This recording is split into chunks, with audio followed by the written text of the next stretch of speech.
को बेटा राम लक्ष्मण भरत शत्रुघ्न राजा दशरथ जी कहेंगे 4 गो बेटा आ 4 गो बेटा रहते कौन बेटा घर पर ना रहले आ बाप जी के मृत्यु हो गई। काहे कि मृत्यु एक ऐसा चीज बाजे सब कोई के अपना काल के गाल में लपेट ली। और भगवान यह देखो बानी मानस के पढ़े के चाहे तुलसी बाबा के गोल लागे के चाहे। कितना बढ़िया तुलसीदास जी राइटर अपन राइटिंग के माध्यम से समाज में मैसेज देने कि राम नारायण रहे, राम दुनिया का मालिक रहे और बाप मर गए राम जी रहबे न कइले।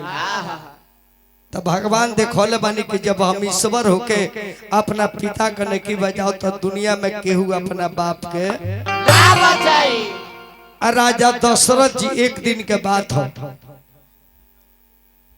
राजा दशरथ जी के 4 गो बेटा आ 4 गो पतो जब घर में अली बाबा 12 बरिस ले मंगल गीत होखे लागल कि राजा के 4 गो बेटा आज देखो 4 गो पतो उतरल बाड़ी। राजा बड़ी खुशी के मुद्रा में दरबार में बैठल बड़े अरे मार मंगल गीत हो ताकि पतो होलो उतरल बा आ तुलसी बाबा लिखता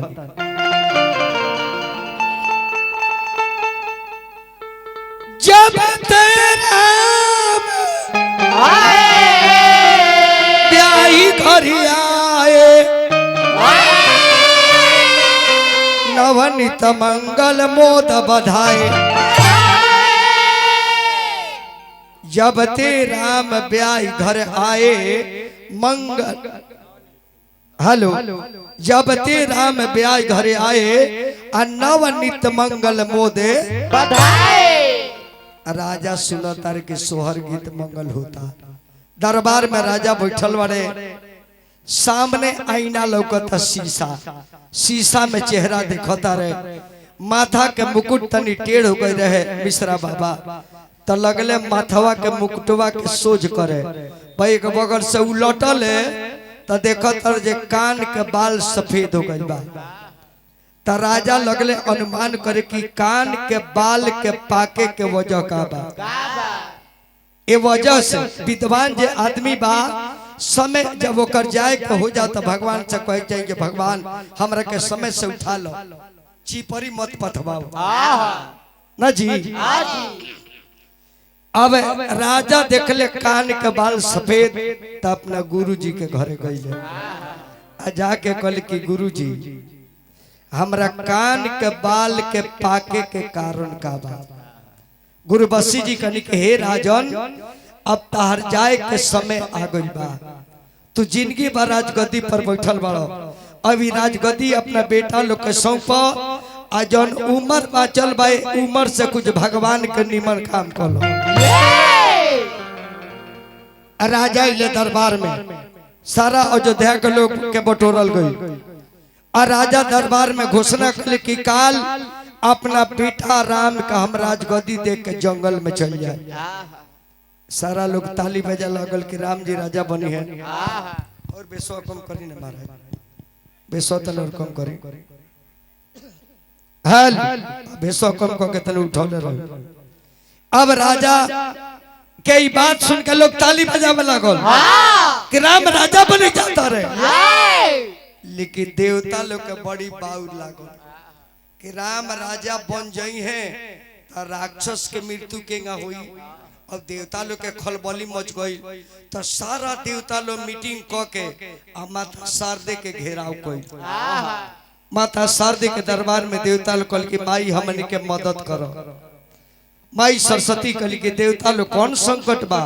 तो बहुत भारी संकट हमन के कपार पर आ गइल बा। हाथ जरी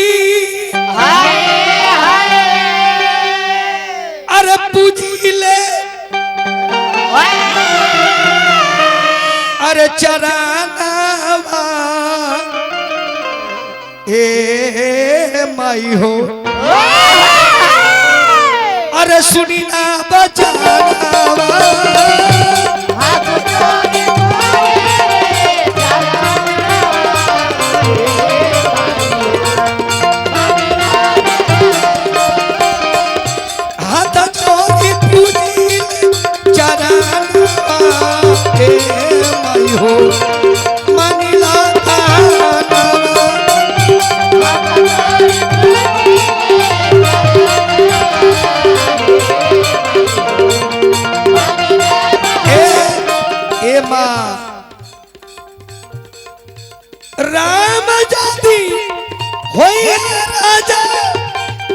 सब होई बेमाजा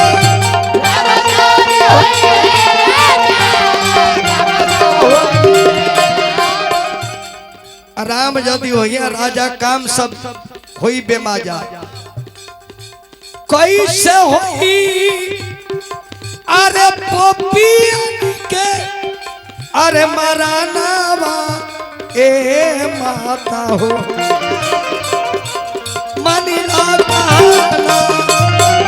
कैसे होई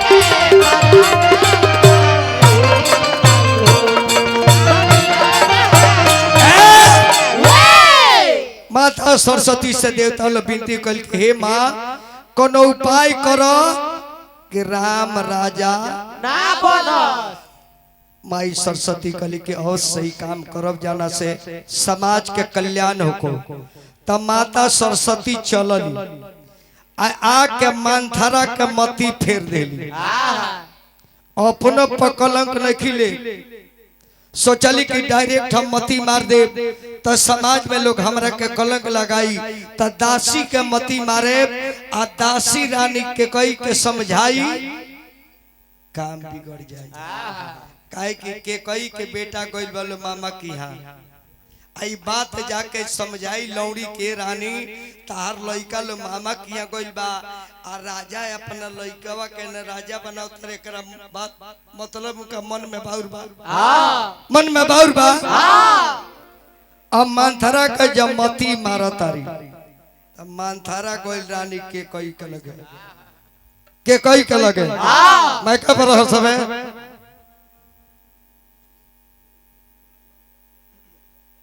रानी एगो बात जन्नी है ई डेकोरेशन काहे के होता एकर कुछ पता बा अयोध्या के काहे के सजावल जाता काहे के गीत मंगल होता राउ लड़का कहाँ बनी ममहर में अकाल सवेरे राजा दशरथ अपना बेटा राम के रजगदी दी है अब रउआ सोची जे उनका पेट में बाउर ना रही तारा लइकवा रहते से चारू लइकवन के सामने काहे न कर नीले चारू लइकन के रहते नीले लेते एक मतलब सोचत रहे जे बाड़े से मामा की अतिले अपना बेटा के राजा बना रानी पर सोच ली रउआ सुनी सुनी महारानी अबतिया सच कहत तारो राजा पहिले अरे धोखा बाजाए रानिया तहरो सैया जी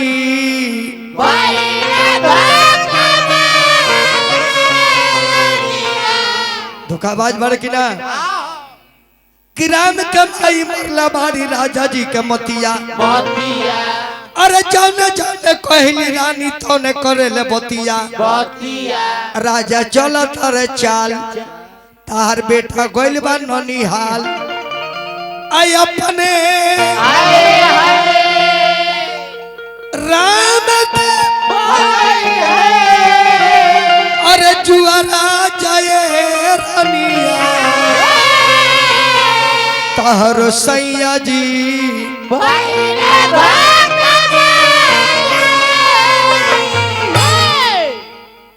रानी के कई कलश की लौड़ी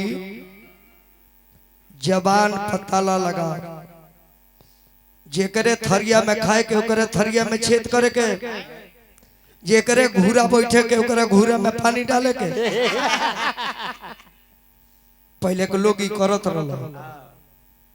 लड़का जे सन खेत में आलू कोड़ के घूर में डलिया सन जे खाए तले दोसरों में से खोर के निकाल के खा जाए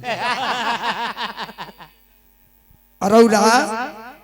राउर बेटा नौकर हो जाए रउआ लौड़ी बन जाए ए पर सोची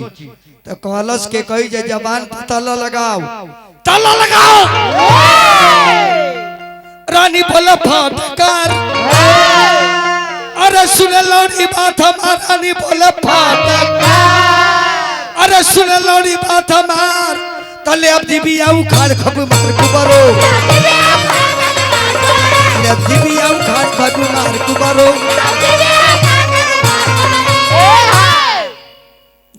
मिश्र बाबा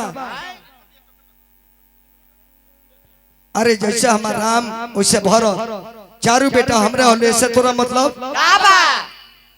लोग साच कहे बानी लंगड़ी कुबरी और कानी तीन आदमी से सावधान के करा से लंगड़ कुबर कान ये तीन आदमी से सावधान। एक आंख के होकर न बाबा एक आंख के अगर हुआ जा तनी रामपुर बाजार करे आ रास्ता में मिल गई और बाबा कने लवटी आई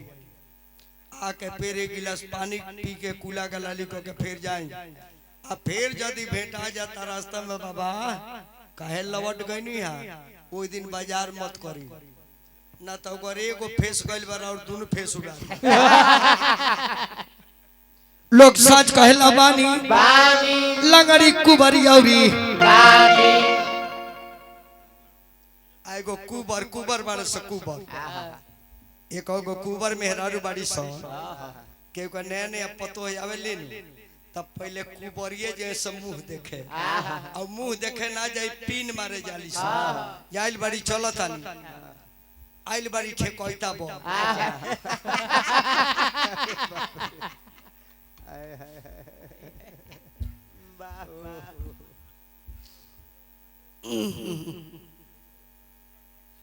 कितना निमन पड़ुए बाछ कितना निमन राख बाहु नाक त बुझाता कि लहसुन हरे तोरा बाप के आंख में लकवा मरले रहे तोर भाई आन्हर रहे रे हैसन निमन दे इलाहाबादवा से बियाह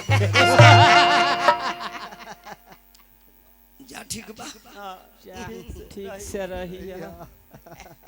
अब जाई ओइ दिन से पतो पकड़ छी जाई त लोग सच कहला बानी लंगड़ी कुबरी औरी कानी आ लंगड़ आदमी के देखता बानी हमर चेलावा उ जब लागो त बेयास लोग के लांग है तो हमरा के गोरी आवे लागो तारे से उ त आटत पहले सुना ना कथा से मतलब ना प्रसंग से मतलब सबसे हारल से तो ओकरा के नोचे ले सो अब बेचारा के पैर होइए नहीं के अब का करू अपन बैसकिए द के दास देला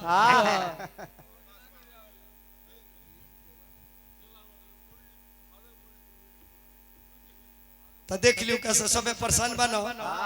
अब परेशानी जब बढ़ता आ उहे सब जना के बेआसो बनौल सब जना के पाला उहे धरल ई जतना नौकू भइल वाले कलाकार सब जना का मार्केट में ले आइल ओकरे हो आ उहे लो सब जना ओकरे पर भीड़ गइल बा न ते लोग के केहू जानत रहे महाराज एक बार तिवारी जी जिन हमरा के गरियाओ तरे न जब हमरा से परिचय ना रहे त काचड़ा पड़ा कलकत्ता में चल गए दुगोला घर और वो से आज बता देता नहीं हमारा से वो दुगोला के काहे खाती जानता नहीं ओ बड़ा कोले मार्केट सियालदे में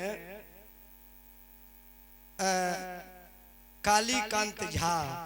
हमरा गुरुजी के गुरुजी दरभंगिया रनिया पंडित जी कालीकांत झा एगो के वो शुद्ध बोल दी तो बाबा झाल ढोलक बांध के चल दी ओसन गरिमा वाला कलाकार हुआ ना देख ले आ कालीकांत बाबा के अपरम आदरणीय गुलाब शर्मा जी के दुगुला रहे कोले मार्केट में हमार 5 बजे सांझी से 10 बजे रात ले कार्यक्रम रहे ओकरा बाद दोनों आदमी के दुगुला रहे अब जानता कोइलस भीड़ के ना गिरिया बाबा गई है तो शर्मा जी बड़ी चलाक रहिया कौन जे गिरी बाबा तो हमरे नु होई हमरा तरफ से इहे के गाय तो कालीकांत बाबा कहनी तो हमार कौन दुश्मन होई हमरो तरफ से इहे के गाय और दोनों मंडली बैठले रह गए रात भर फेर गौनी आ वही में यदिमिया गए रहे हारमोनिया बजा एकरा मन में भई कचरा फरा में बरियारी कथा हमरा के 1 रुपया मत देली कि गिरी जी से दुगो लगा आएगा एक गो शुद्ध तो बोलल हवे तो बिहारी यूपी के लोग छोड़ी बंगाली लगले सब मारे स्टेज पर घींच के आ उनकर कवि के तो झोंटा नोच लेले सब आ उ चीज याद बा आ लगले शंभू अली के मार मार आ गरिएबो कर सा दुका दुका बोका कह के अब वो बात हम माइक में ना कहे औ आदमी के ऊ आदमी हमरा के गरियाई बबुआ लोग सच कहेला बानी बानी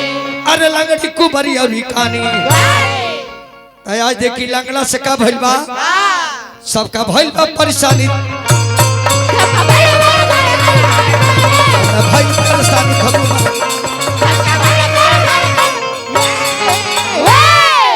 बबुआ अब सरस्वती जी बुझली जे काम फरियाए वाला नहीं खे तो सरस्वती जी के बाद सो गई रानी के कई पर अब कितना कंतर भइल विनाश काले विपरीत बुद्धि पहले गो लौड़ी गई रानी के लगे तो ना बुझली नु अब मती जब खराब बोलते गो रानी ओके लौड़ी के लगे जाता रही देखी परिवर्तन पहले नौकर गए राजा के लगे तो राजा बात ना मन ले अब राजा होकर नौकर से सलाह करे आ जाता आया के कई कहती है जे लौड़ी ते जौन ते जौन बात कहत रे तन हम सोचता अगर हमरा सौत के बेटा राजा बन जाई तब तो हमार नौकरानी में नाव रही उनकर माई राज माता बोली है हम तो नौकर के माता बोले एक और उपाय बताओ कलश मंथरा के उपाय का बताओ का बा उपाय तो धरोवर बताती राउर बा रउआ याद करी राजा दशरथ का लगा राउर कर्ज बा दूगो कर्जा कल के लौड़ी हमरा याद नहीं के बताओ याद करी देवासुर संग्राम चलत रहे राजा लड़ाई में हार गए रहे हार के एगो पेड़ पर बैठा रहे हम लड़ाई में हार गए उनका रथ के धुरकुली टूट गई चाका खुल गई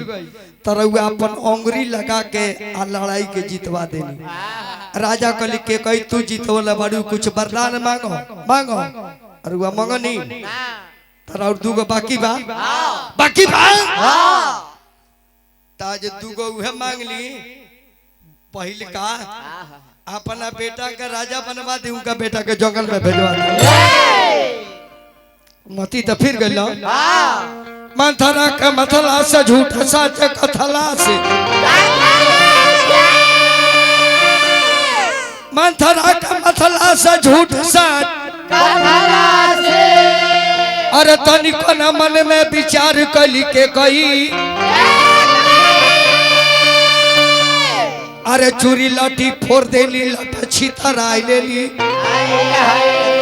अरे तिरिया चरित्र बेसुमार कैली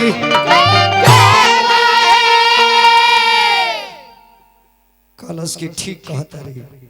हम रू से हम कोहनाए राजा मनावे जे तई बात हम कोहे ये माने कब हमार बात मनबो कि लटा भी खराबेली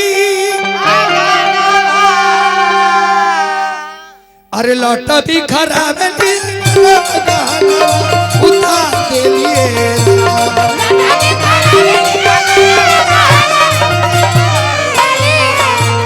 लटा छितराबेली गहना उतार देली हो राम लटा भी खराबेली गहना उतार देली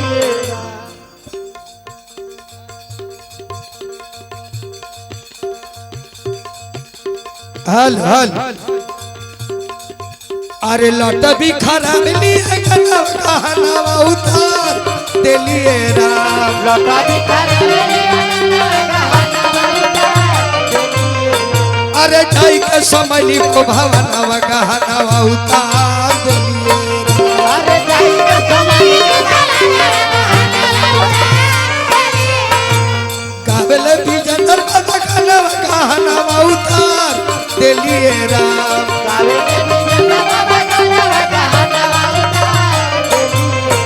अरे चला बना वाला तू भनवा गहना उतार देलिए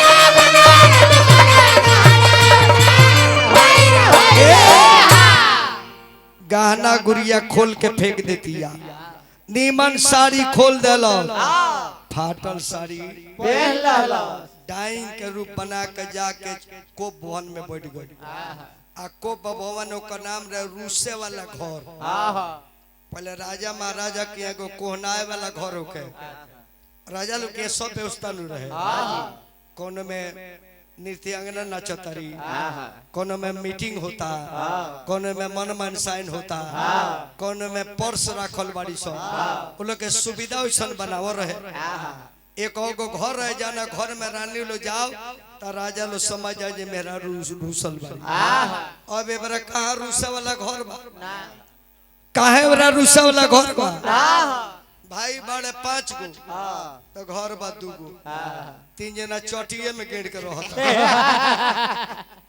तब वो रानी लो से चला खमनी के मेहरारू बाड़ी सो। वो कैसे उ लोग का रूसी जनी रूस जातारी सो। 1 रुपया के मुसमुनी खाई, अपने तो जइबे करी, मर्दों के ले जाई, एगो गाभिन बकरी बिये वो चल जाई। बाकी ना अब तो एक बार जान जाए जे मेहरारू काट के डराम में बन को दे तारी सो। अब बाबू रे ठीक कनी है। एक दिन हम अपन बात कहता नहीं, हमारा औरत गली मार्केट में एक दिन हेते हेते डाबा रहे तो सोचली कि चावल और धराई कुटाई था। 2 गो तया गई, सूत के उठनी तो हमार छोटका लड़का कहते पापा जी क्या है बेटा, देखिएगा मम्मी 2 ठो डराम लाई है। देखिए हमारे लड़के के अब हमारा ये बुझाते न जे का कहता, हम जे क्या बात है बोलो ना। नहीं पापा जी ये डराम काहे लिए लाई है। हमको जे इसका मतलब क्या होता है बेटा। अरे पापा एक तो डराम में अपने पति को काट करके बंद किया था।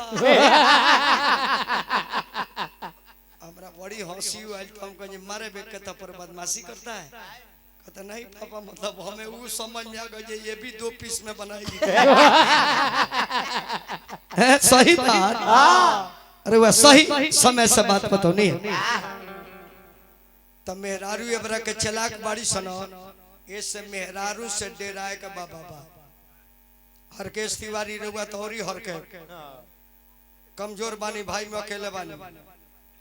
अरे वह कहता डराम ना तो घोइलुए में धक दो। 3 आदमी के घर में इज्जत करे, कहियो घर में विरोध ना हो। के कर अपना बाप के, अपना माई के, अपना मेहरारू के। मेहरारू के कहे जी अब तार भइल बजे जन बो ना तार बियाह होई का ना हुई। अब तार बियाह बड़ी राजघराना में हुई। कहाँ बा? दरौली घाट पर। अच्छा दरौली घाट पर। हाँ हाँ तो कुछ तय तमन कोइले बनी।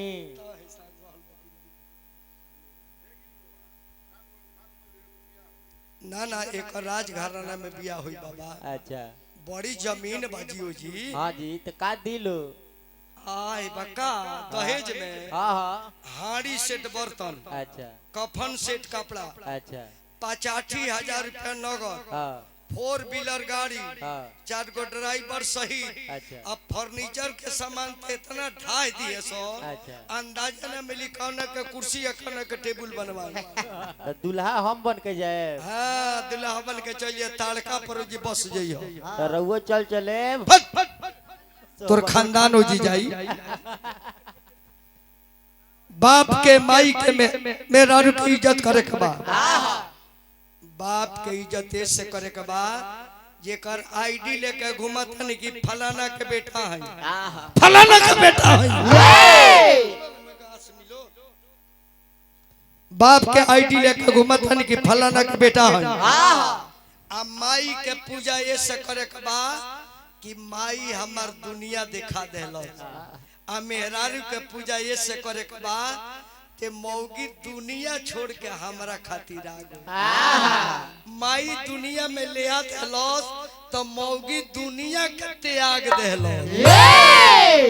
का ओकर पूजा ना कल जाई? काहे ना काहे ना कल जाई? काहे ना जी ये मेहरारू के मारेला अगला जन्म में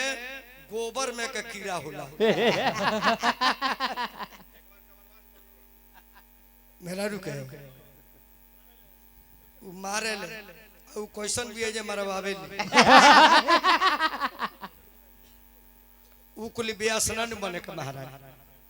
परिवार पूजा न करे तो गा के का हुई जी हाँ जी बेटा इज्जत न करे तो पैसा कमैला से फायदा का बा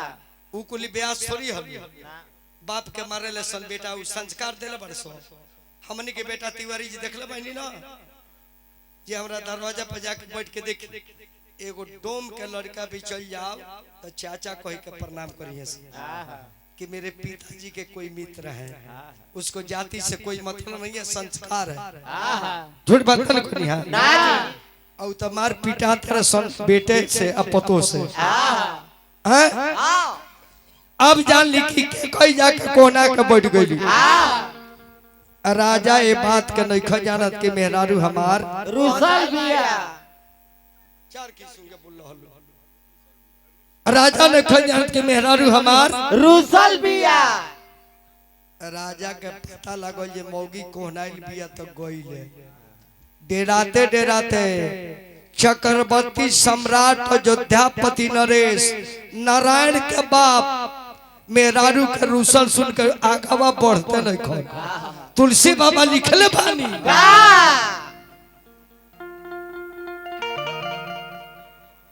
हेलो कोप भवन सुनी सकुचे राऊ अभय बसे आगे परे न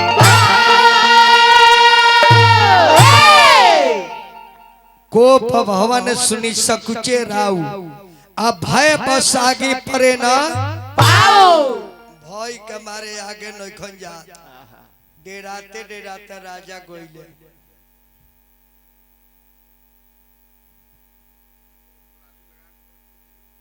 नहीं सोसिया तजी कौन तार में तार सोटल बका बेजू में बाहु कम करो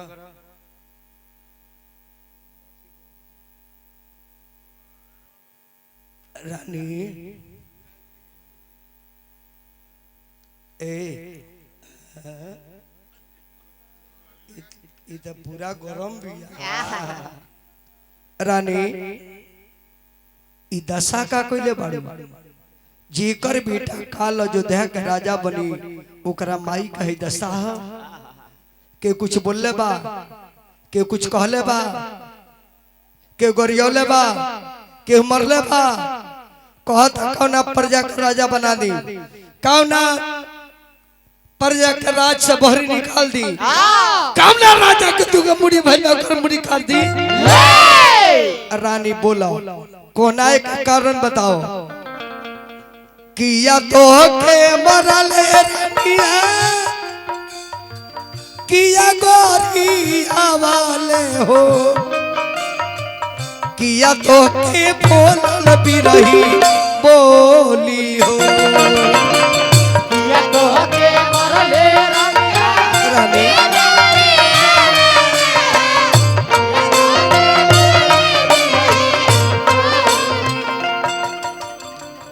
कवना कारण रनिया अरे धूमिल कैलू मनावा हो दाना तू हमारा सीता ताई हो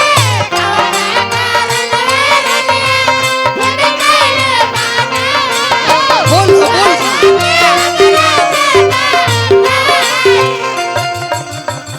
जे कर लालवा रनिया बनी राजा नावा हो ओकर खिसी अइलू काहे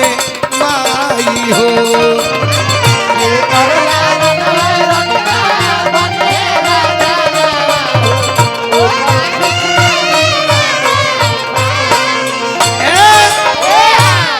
बोला रानी बात बताओ तब रानी कहली जे का बताई रघुआ देवे के कोइले तो दिले होइए ना त मांगी का कल के रानी पागल हो गल बड़ू तारा मुंह में का हो गइल बा जन मांगबू तन हम ना दिले हमरा के झूठ ना उतारू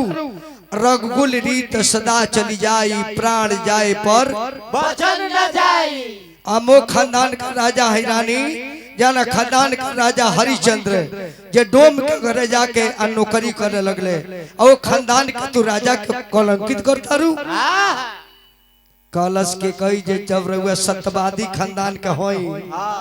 तेगो काम करी राम के सौगंध खाई तब हम मांगे कल के राम के सौगंध जमन मंगबू अवश्य तला के दे दे बेटा के क्रिया खिया के तब कहते कि राजा सावधान हो जाइए आप कसम खाए हैं इधर उधर मत जाइएगा हो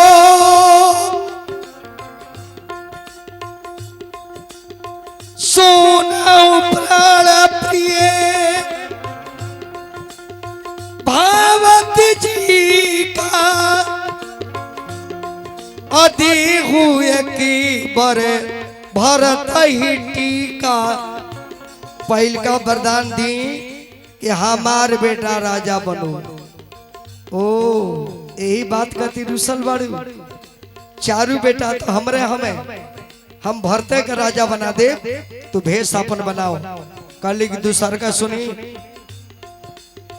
तो सरी भरी पहले कहतिया बाबा सुना प्राण प्रिय प्राण के प्रिय कह के तभी बात कहतिया अब देखी क्या कहतिया तो सरी भरी मांगे करी जोरी थे मनोरथी मोरी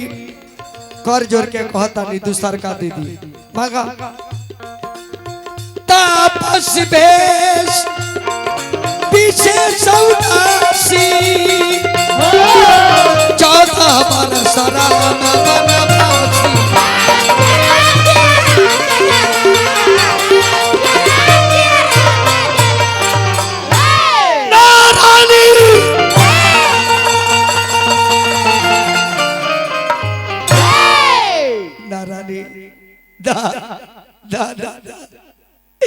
भरत का राजा बना दे लेकिन राम के बन जाए के बाद वापस ले ला रानी राम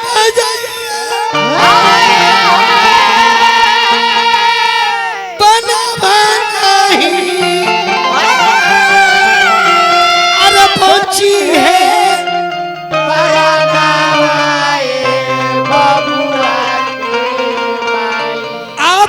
लेला अरे अपन बारदान बबुआ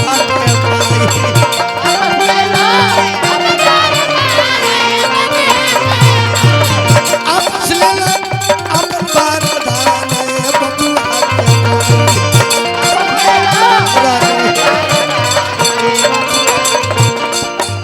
चौथा पाना पवन मिलल हवाए बबुआ के चौथा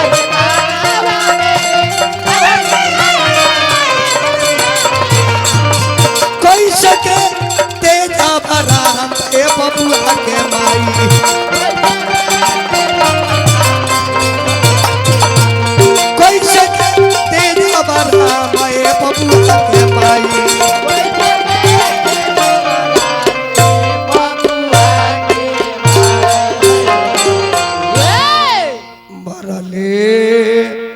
तमरले रे तिरिया धोखा के रे परी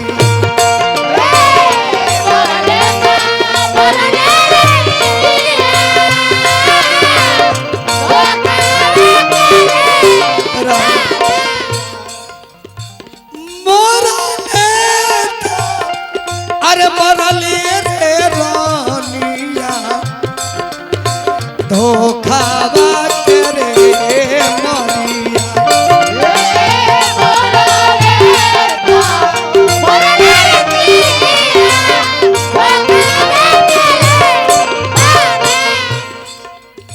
मरले करे जावा में रनिया कपट के कटरिया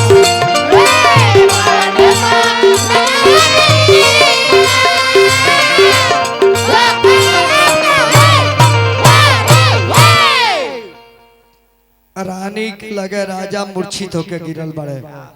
ई बात हो अयोध्या के लोग बाबा नहीं खे जानत।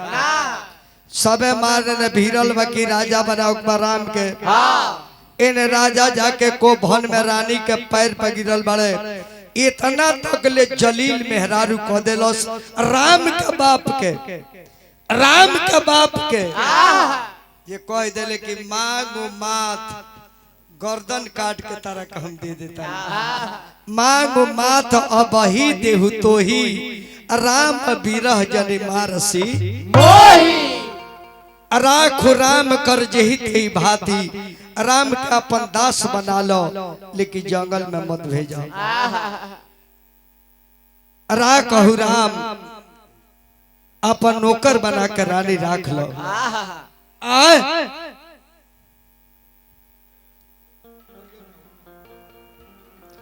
कथा जी खड़ी पाई लागल। अब रुआ के को चलते चलते एक लाइन के चटनी मारो। गद्दी पर राजा बन के बैठी। अभी ले महाराज के पता नहीं के कहा बानी। सुमन जी जाके पता लगोले तो राजा के कई को लगे गिरल बड़े। ओ भवन में सुमन जी गईले। रानी के कई सकल के हे महारानी ई राजा दशरथ जी का इतना चिंतित बानी। कहली के कई कि सुमन को काम करो। इकर सबसे प्रिय बेटा राम बाड़े। राम के बोला के ले आवा उहे बीमारी इकर पकड़ी है। उहे पकड़ी है। अब राम जी गईले अजा के कहली कि हे छोटी माँ बाबूजी के कौन दिक्कत बा। तो कहली कि सुना तार बाबूजी के दिक्कत तू ही पूछो ना। तब राम जी अपना पिताजी से दुख बतवले और दुख सुनवले राजा। आ राजा के जब बचन के पता राम जी के लागल कि बाबूजी हमार 14 वर्ष के बन देवे के हार गइल बड़े। त राम वनवास जाए के तैयार हो गइल। कहले कि बाबूजी चिंता मत करी हमरा और बेटा हई। हमरा और बेटा हई और माई के इच्छा बा और में परीक्षा बा। तब परीक्षा देवे खातिर बेटा राउर तैयार बा। 14 साल 14 दिन के समान हम घूम के आ जाए। तब राजा दशरथ जी कहली कि सुमन पर रथ सजावो। हमरा राम की 14 दिन में बन के घुमा के लेके रथ सजे लगले। बाबा ई बात लक्ष्मण जी जानले थे। आके कहली कि भैया हम संगे चलो। सुमित्रा कहली कि बेटा तू जा बड़ भाई पिता के समान होला। ऐसे तू पिता के समान राम के सेवा करियो। ई बात जानकी मैया सुनली कि हमार पति वन में जाता नहीं। आके रथ पर खड़ा कर कहली कि स्वामी नाथ हमहू जाए। राम जी कहले कि देखो सीता तू दुल्हन बड़ू तू घर में जा। कहली कि घर में कहे जाई रउआ हमरा संगे शादी कैले बानी और आगे पर शपथ ले बानी कि जहाँ रहे ता राखे जौन खाए तन खियाए आ जाए तहाँ लेके जाए। कहले राम की तार विजय बारानी विजय बा सीता। लेकिन माता कौशल्या से ऑर्डर लो अगर सास के इज्जत तू नहीं करत तो आवे वाला दुनिया में कोनो पतो अपना सास के कदर ना करी। तब कौशल्या जी के जाके पैर पे जानकी गिर के गली के माई बेटी के दर्द महतारिये जाने ली। हमरा के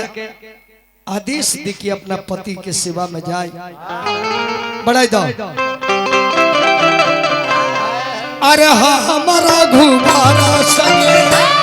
अरे जाई रे माई हमारा घुमारा संगे जाई रे माई हमरा दुबारा जाई रे माई अरे जाई रे माई हमारा घुमारा संगे जाई रे माई हमरा दुबारा बनवा में जाई विवाह फल खाई बड़ा भला खाई हो बड़ा भला खाई बनवा में विपत्ति का भाई रे माई हमरा घुमारा संगे जाई रे माई हमरा दुबारा जाई रे माई हमरा घुमारा संगे जाई रे माई हमरा ए जय अब बनवास बलराम जी के आ चल जाता रहे 3 जना, राम लक्ष्मण सीता सीता। बन के गइलो अयोध्या के लोग दौड़ल बा रामचंद्र की जय, जय रामचंद्र की जय। जय। भगवान कल के अयोध्या के लोग आप लोग कृपया लौट जाइए, मैं अपने माता पिता के वचन के पालन करने के लिए जंगल में जा रहा हूँ। लोग कल की ना हमने के राजा मान ले बानी, यहाँ राजा रहले तहाँ प्रजा के रहे के अधिकार बा, यहाँ पेड़ बा तहाँ छाया रहेला, यहाँ स्वामी रहले तो स्वामी के चरण में चेला के रहे के धर्म बा। जौन गुरु तरह के व्यास बनल बड़े वो गुरु के तू ना होकबो तो ई जान लो गुरु से कपट मित्र से चोरी की होकबा आनहर ना तो होकबो कोरी। फिर हमार भैया 100 रुपया दिल बानी, हम चारों भैया के प्रणाम करो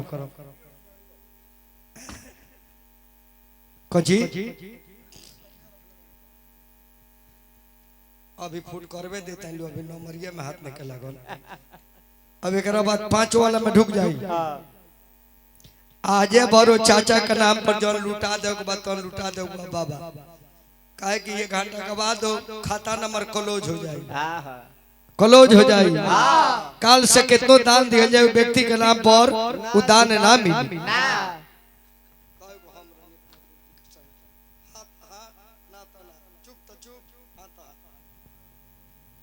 सोच ऐसे गुरु के सेवा करे के चाहिए। हरकेश तिवारी जी, गुलाब शर्मा जी हमने के गुरु ना है, लेकिन गुरु से भी ऊपर के दर्जा हमने के दिले, काहे कि ओइसन संस्कारी व्यास आज ना केहू भई आ ना केहू होई। गुलाब शर्मा के मतलब देवता। आज गुलाब शर्मा के नाम अच्छा बताई, हमार लांगड़ा हमार नाम लेला ए व्यास लोग के का जलन बा, जब कहेला जे हमार गुरुजी थे काहे गरियावेले सो हमरा के, ई अपना गुरुजी के काहे ना बड़ाई करेले सो,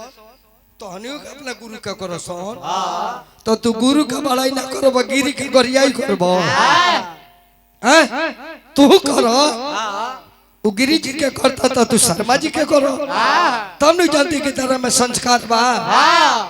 गुरु के कोई कदर नहीं, और गिरी को गाली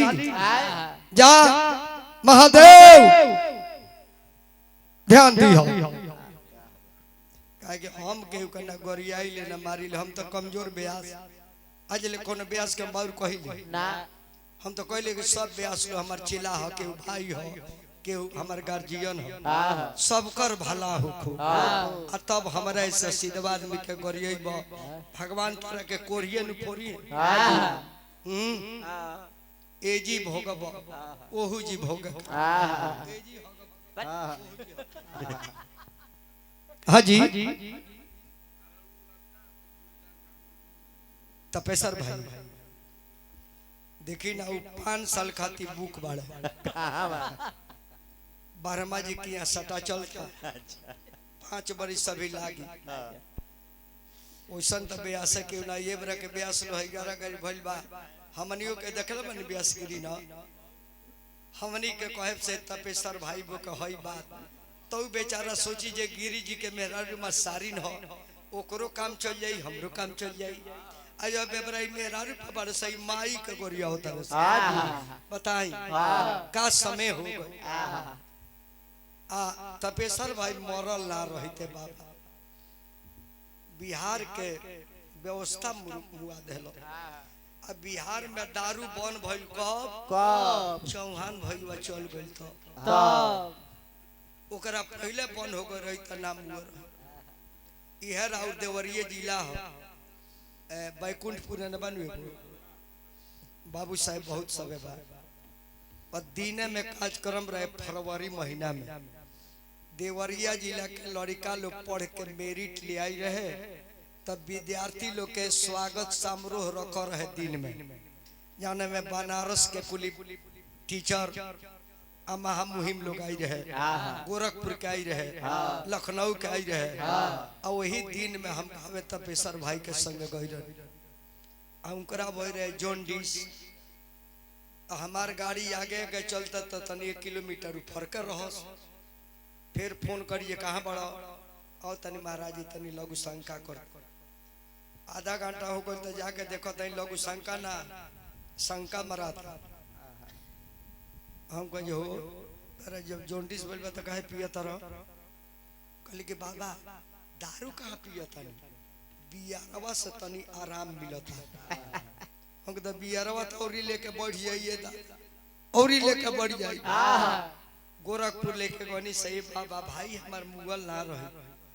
डॉक्टर साहब भर्ती ले कहले कि नशा पानी नहीं करना है, तेल मसाला नहीं खाना है, नहीं खाना है।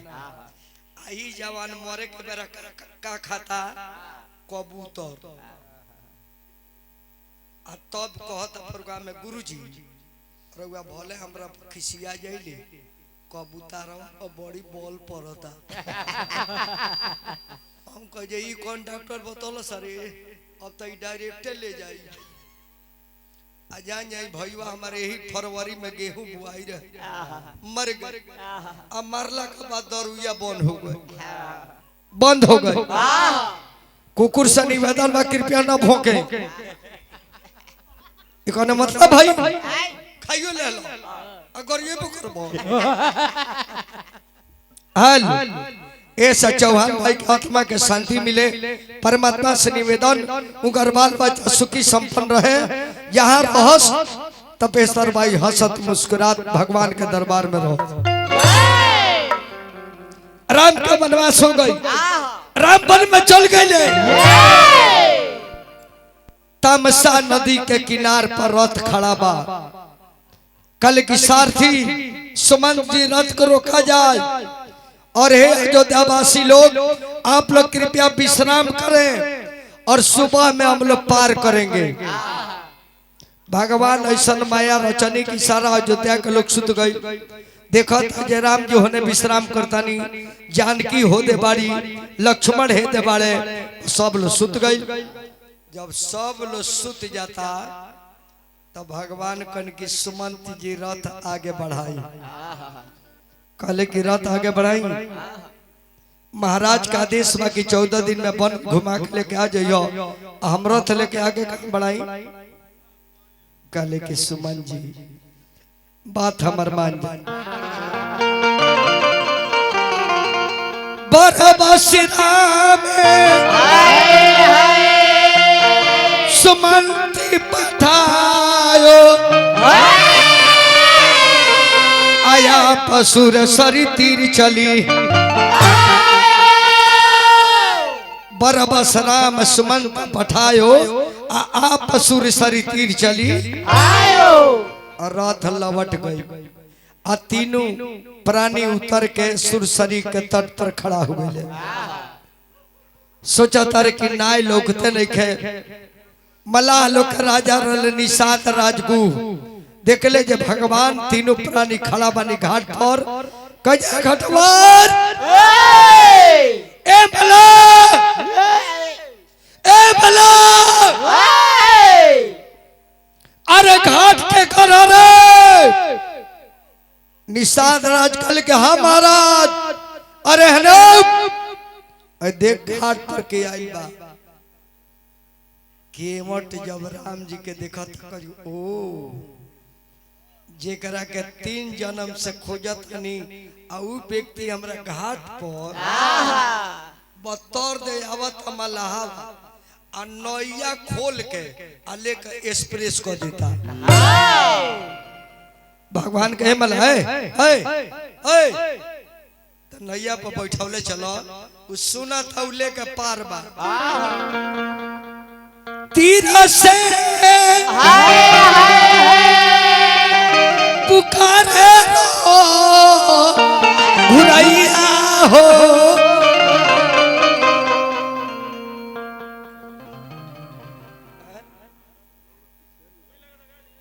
तीर से अरे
राम जी के बात नहीं सुनत नाय रेस कैले बा भगवान कितनो चिल्लाता नाय घुमा के ले आवत नहीं खे लक्ष्मण जी बड़ी क्रोधित होता रे कि दुनिया के मालिक भैया इतना निहोरा करतनी आई मलाह बात सुनते नहीं। लक्ष्मण जी लाल पियरों के धनुष बाण खींच देता रहे कि मलाह के मारो एक बाण मारे तड़ाक दे आके कही जे चढ़ी सब भगवान को जे जोगाड़ अपन रख ई देखावला के काम ने के बोला तुम मनी आगे बढ़ के भगवान कल के मला भाई अरे माना बचनिया देखी संसार के मालिक एगो मला के कितना निवेदन करतानी एहिंग मर्यादा पुरुषोत्तम नाम लिखे न जे बड़ होला न जौन फल आम के फर जाला तो झुक जाला ऐसे कि बड़े आदमी हो आ लेड़ के पेड़ बानू जब फर जाई या पक जाई नु त कांच रही तो नीचे रही आ पक जाई तो ऊपर हो जाए एही से चुनुक जाला सब खेतवे में आ लइका चेंच में डाल के पेड़ के खा जाले सब। तो देखी भगवान दुनिया का मालिक कितना नरम बानी आ माला वही टाइटे बोलता अरे माना बचनिया हमार जे कि जेकरा धर्म से दुनिया धर्म करता आउ कहता रे कि धर्म होई यदि हमार मदद करब संसार का मालिक के मिश्रा बाबा जेकरा मर्जी से गो पतई डोलेला आउ भगवान एगो मलाह के खोजत रे कितनी नाई लेके आ जाए आ माने के साधारण आदमी हो के अथावे दुर्गा जी के मुकुट चोरा के लेके भाग बताई राम जी हो के निवेदन करता रहे आ इंसान हो के मनी के माई के मुकुट उठा के लेके भाग तो जान ली देर होला लेकिन अंधेर ना होला माई के बेइज्जत कर पाई ना गहना ले जाई ना ले गइलो 51 लाख के अतले पप्पू पांडे दे देता रे 2 करोड़ 56 लाख के देखिए उ माई एक गो बेटा पोसले बाड़ी करे ते हमर ले जेबे 4 आना के तब बेटा बनल बने 16 आना के देबे आला अब लोग एमे लागी लोग बने बिहार में विधायक के कमी बा मंत्री के कमी बा राजा के कमी बा ना पप्पूए फड़ कहे देले अब जब पप्पू पांडे जी 3.25 करोड़ के देले त माई उनके 6 करोड़ दिए कि ना दिए काहे ना इहो लोग तो देवे के चाहिए कहाँ दियल अब पर कहो जे काहे पांडे जी के आमदनी बा आई न को सोचत कि आमदनी बा तो खर्चो बा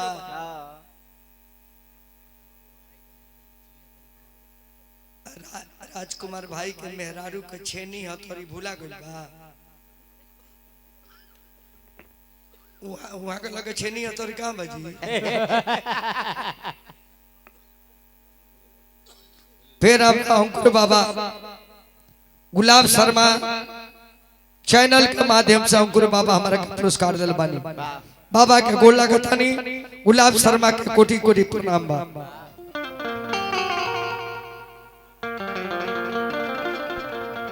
तो यह बात भाई बाबा दान देला से दान धन घटे ना दान देला से धन घटे ना माता दुर्गा से निवेदन करो महादेव से निवेदन करो परमादरणीय पप्पू बाबा जब तक ले दुनिया में रही कुचाई कोट के विधायक बन रही मंत्री बनी केंद्रीय मंत्री बनी थावे माई से निवेदन करो जे बेटा रहुआ खाते इतना करता है माई वो बेटा पर अपन आंचल जरूर सर पर रख ले अरे माना बचनिया हमार अरे धर्म होई कहता हमारे संगे अरे माना बचनिया धर्म होई हो केवट भैया तू माना तो हैया तीनों प्राणी बानी हम पार के जवैया तोरा से अरजी करिए अरे मर्जी करना एक बार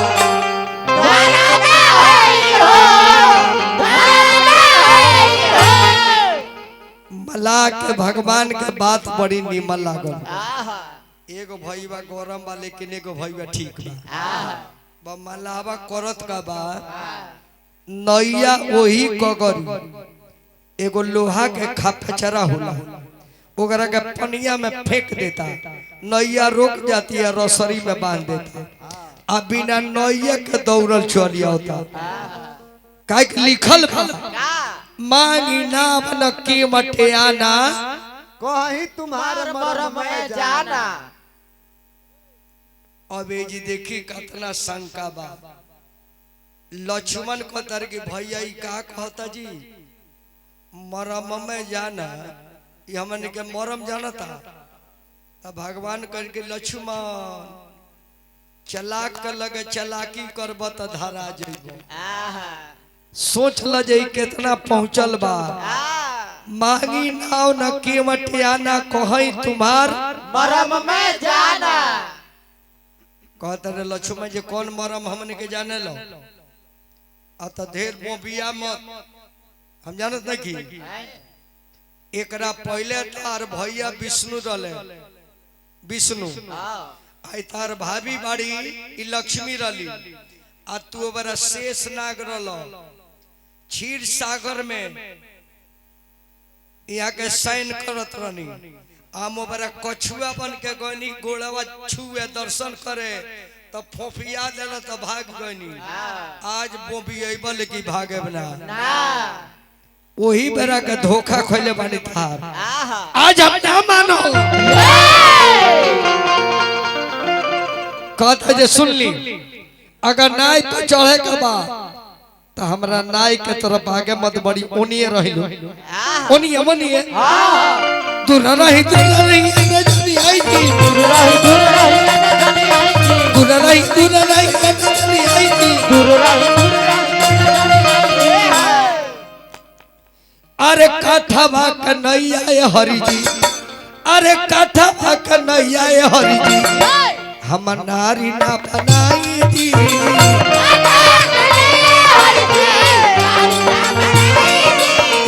कथा बा कन्हैया हरि जी नारी ना बनाई थी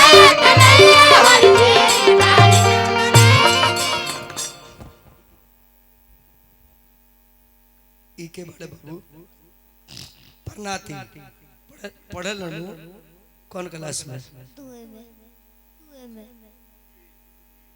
2A हम अंग्रेजी लेकिन पढ़ले हूँ हमरा पढ़े में 3 गो जोगाड़ लागल कवन कवन स्लेट पेंसिल बोरा तो स्लेट का भय स्लेट फूट गई आ पेंसिल पेंसिल दुकान चोरा लेलो आ बोरवा के का कहनी आ बोरवा के बिछौना बना ले पढ़ लिख खूब आगे बढ़े के बाद ऐसे तो बबुआ पटेल जी हम कोनो भगवान तो ना है लेकिन समय है जे लड़का बड़ी VIP कोनो अफसर हो एक चेहरा कहत बाबू यदि अफसर बन जाइ नु तो तनी हमरो पर कृपा करी हो वाह वाह ना ना ना ना अफसर लोग बन जाई है सबे अफसर बन जाई तो हमरा कोनो दुख होई हो ना जी यही समाज में जिए के बा हां बाबू के तरफ से 100 रुपया पुरस्कार अभिनंदन कहता जे मालिक नाई पे चढ़ाए लेकिन एगो शर्त बा अरे बाद में चढ़ाए तो है नैया गो सैया पहले पैया धोआएगा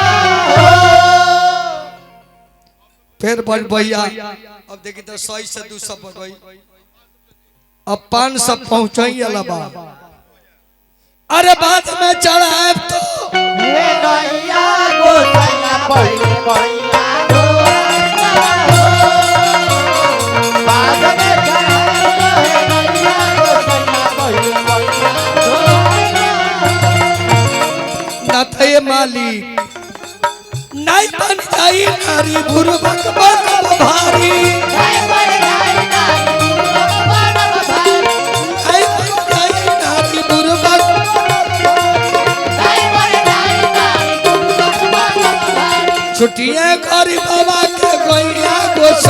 पहले पैया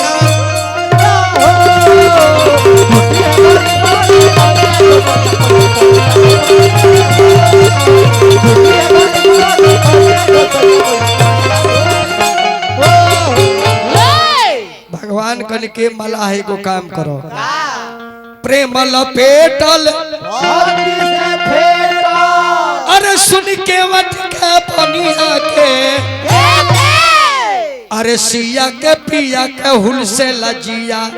तो बोले ले मधुर बचनिया के सिया के पिया के हुल से लजिया बोले ले मधुर बचनिया के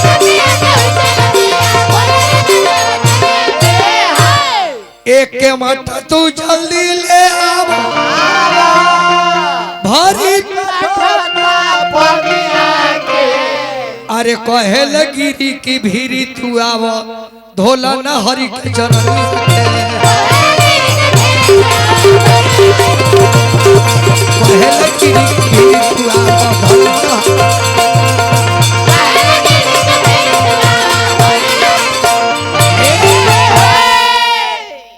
कठौता लेके मलाह अइले जय हो बाबू की जय हो अच्छा अच्छा ठीक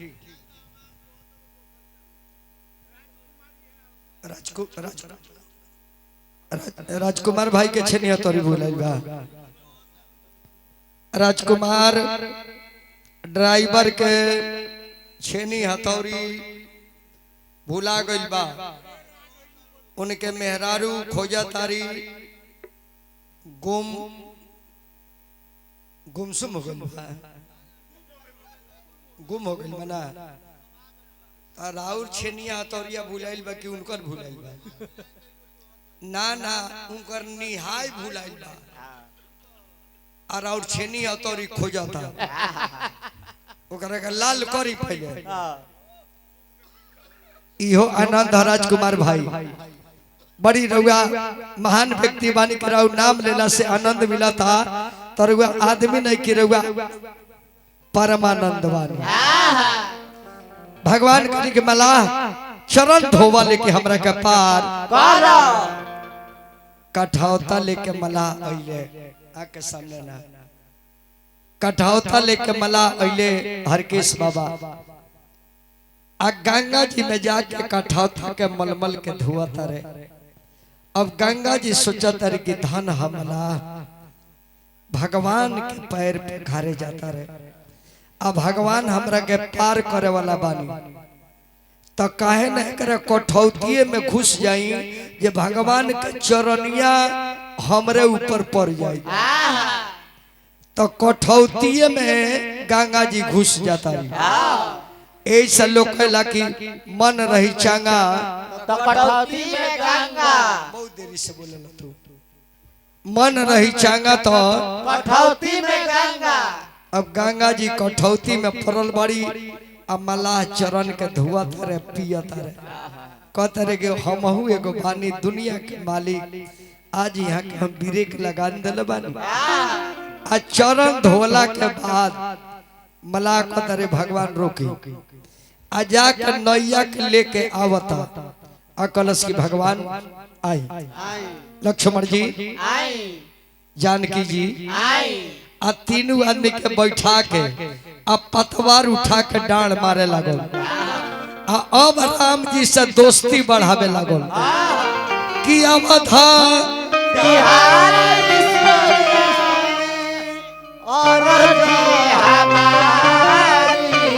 अवधा बिहारी सुनी होई के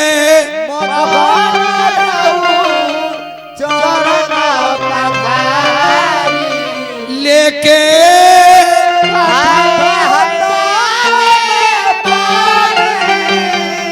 अरे चले ले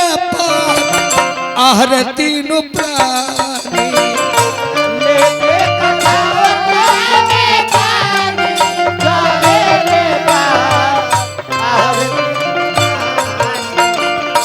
लेके कठवता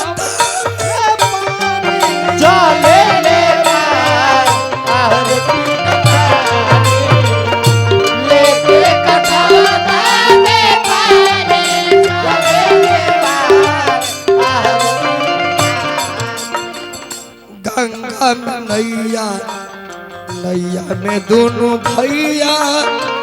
खिबले मलाहा संग में बारिशिया मैया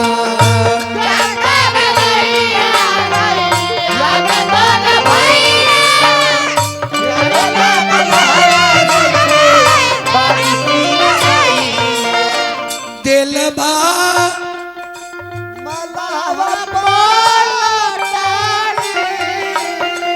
दिलबा मलाहा चले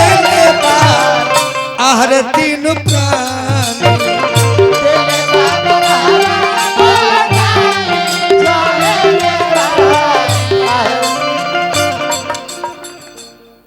ओ पार जब मलाह लेके जाते रहे उतरी ठार भय सुरसरी रेता राम लखन सिए गुह समेता जब बालू के रेत पर नाय रोकता कहता जे मलिकार स्टैंड आ गई स्टैंड राव आ गई अब नीचे तीन प्राणी उतरल बानी भगवान हाथ मलत है ये का करी हमरा लगे कुछ बाना ये मलाह के मजदूरी दी अब मजदूरी ऐसा रखला मजदूरी का रखला ऐसा दुनिया में पाप कोनो ना हो केहू के जमीन में खटा ली लेबर बना के बुला ली अब मजदूरी के रुआ ना दे तो रुआ महापापी बानी पापी बानी अब भगवान सोचता नहीं जे का दी अब भगवान के मन के बात जानकी जान गली जे देवे के चाहता नहीं लेकिन पास में कुछ नहीं थे असली औरत ओकरे के कहल जाला जन पति के इच्छा के विषय में जान जाओ कि हमरा पति के मूड का कहता एबरा के मेरा रुका जन है सब एबरा तो मरद के मन कहले बजे रोटी पकी अतल गोल हाथे बना दे पति के मन बजे तनी दाल चावल खैती तो दे चौथे पका दी के ना पका दी के ना जी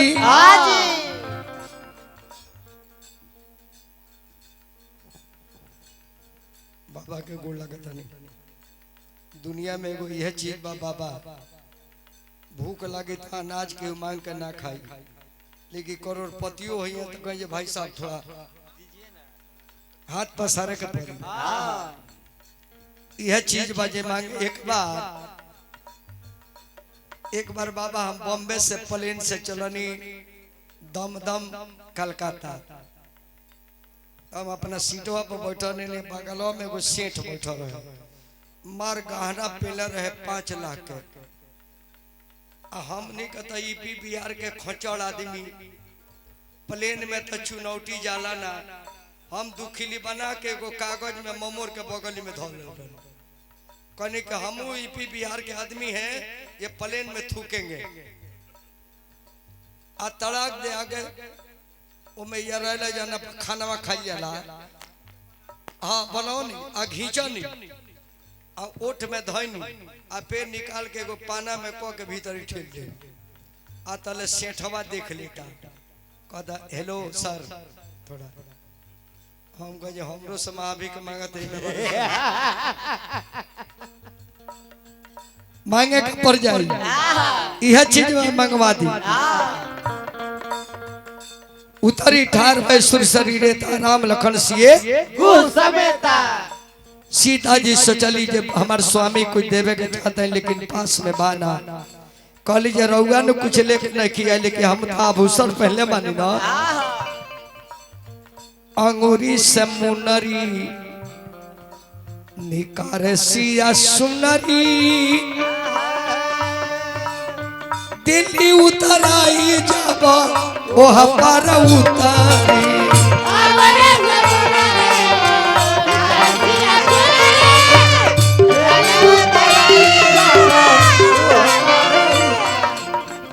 अंगूरी से मुनरी निकाले सिया सुनरी आ दिल्ली उतराई जब वो पार उतरी कहने के स्वामी ने थई दे दी हमारा अंगूठी दे दी करके मुंदरी लेके मलाह के भगवान कहने के मलाह है अपन मजदूरी ले लो फिर हमार बड़ भैया 251 दिल बनी भैया लोग के हम प्रणाम करो अपना चाचा के गोड़ लागता मला के दे दी मला के भगवान जब देवे लगने की मला मजदूरी ले लो तब मलाह रोए लगल कहते मालिक हमरा के बेइज्जत मत करी कल के बेइज्जत करतन की इज्जत करतन मजदूरी देता नहीं कल की ना मजदूरी दे के दूरी मत बनाई जब रहुआ सब मजदूरी ले तो हमारा मांगे के अधिकार समाप्त हो जाए ऐसे नाई नाई से दाढ़ी के बनाई ना लेला धोबी धोबी से कपड़ा के धुलाई ना लेला और मलाह मलाह से खिवाई ना लेला और रौरा मलाह हम नदी नाला के ड्राइवर रउआ भवसागर के ड्राइवर आज अपना घाट पर पार करतानी और रउआ घाट पर जाए तो हमरा के पार कर दे आज जब हिसाब किताब बराबर हो जाए तो कौन अधिकार रही बोलेला हाय मलहवा मधुरे बने बोलेला मलाह मधुर बारी जोड़े लेवा आरती बोले मलहवा मधुरे जोड़े लेवा उतराई हरि जी हम तो नानू ले हरौला उतराई हरि जी उतराई हरि जी हम तो नानू ले हरौला से उतराई हरि जी कौन नया काम नहीं करते मलिकार हमरा कुल कई हरी गंगा तीरे आके नीत संत लोगवा के करीले सेवा काई हम तो नानू ले हबरौआ से उतराई हरि जी हम तो नानू ले हबरौआ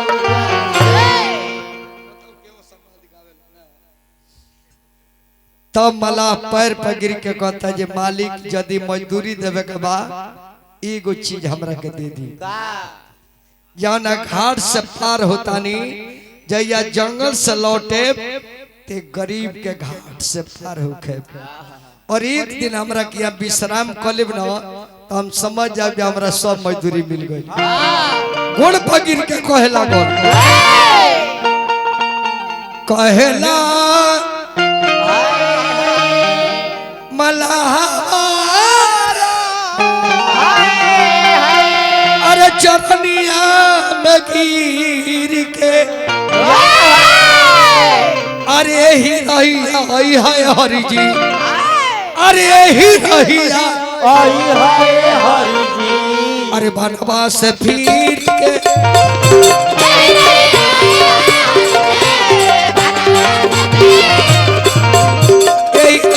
आई हाय हरि जी बनवा से फिर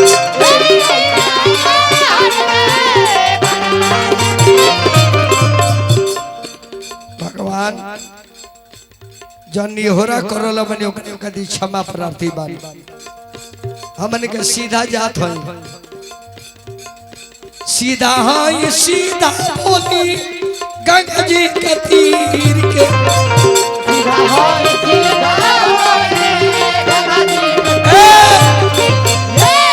अरे हौसला तूफानवा देख अरे मलाह के तो कदीर के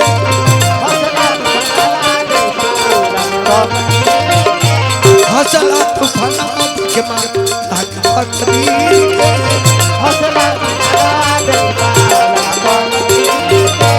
हौसला तूफानवा देख मलाह के तो कदीर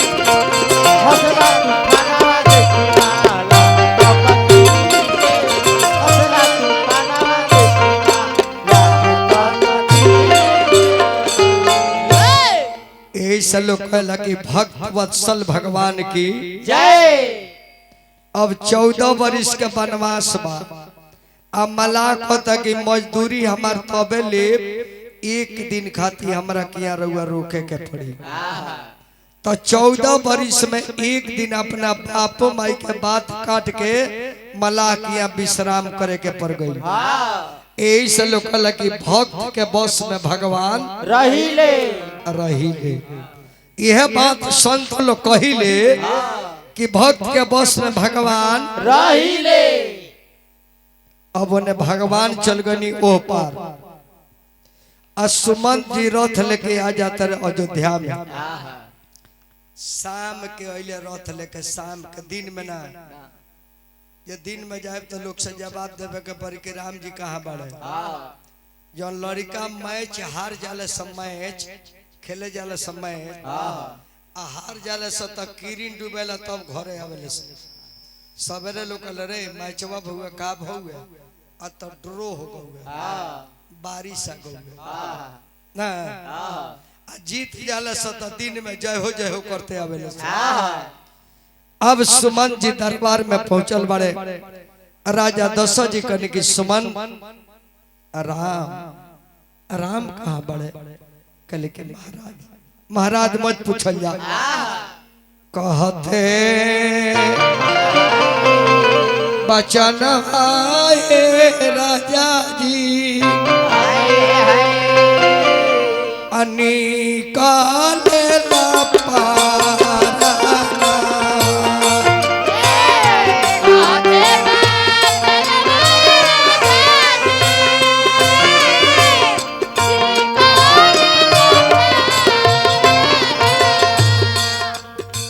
रथ से उतर गए राजा जी राम गई हो बनावा। रथ से उतर के राजा जी राम गए हो। राजा जब सुनले कि हम राम वन में चल गए तो राजा मूर्छित होकर धरती पर गिर जाता रहे। चाय पी लो डोली तो पी लो।